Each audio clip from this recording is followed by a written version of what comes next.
Combat operations is what you'll hear about on the news the vast majority of the time, and it is, as far as infantry is concerned, our bread and butter, which you will be taught and will rely on throughout your training.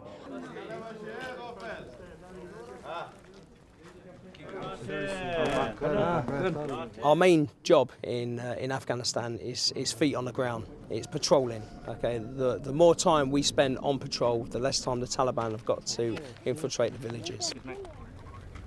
Children will come running up to you, try and get sweets or something of that nature from the soldiers. And again, that's a very easy way for the soldiers themselves to make that initial link with the families. I mean, you need to interact with the locals because locals will give you a lot of information out here. When we do meet the village elders, it's called a shura. We'll sit down, we'll talk about Taliban, we'll talk about themselves, we'll talk about schooling. And also we'll talk about how they feel about the British Army being there.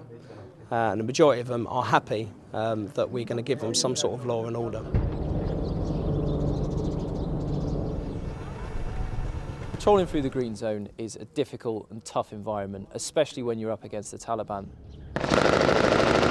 The last time I went to Afghanistan with the Mercians, the kit and equipment was good and it was working. The boys are out there at the moment and the kit and equipment is even better. It's more technical, it's easier to understand and it's saving lives. One of our key force multipliers in Afghanistan is what the air assets bring to us, that being mainly the Apache helicopter and the fast air that we can rely on, provided by the rest of the coalition forces. This enables us to be able to fix an enemy with the weapon systems that we have as the infantry and then destroy them with the rest of the air assets that will be on call and will come to help when you need them.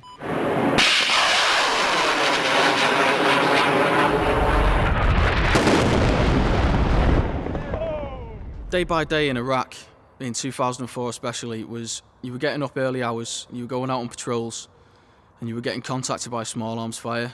They were only in small groups, so you could handle them. Mostly they come out, take a few pop shots and run off. You'd sometimes come back in from patrol, get about an hour off, and then you're back out again. We did 2 tough tours on the bounce, which benefited the battalion as we got a lot of experience in the younger ranks. And I went from private soldier to full corporal in 2 years following Telic 9 because I had the experience behind me to jump up in the ranks. I feel now that we've got enough lads that have got the experience, we can pass it down into the new lads coming through into the battalion.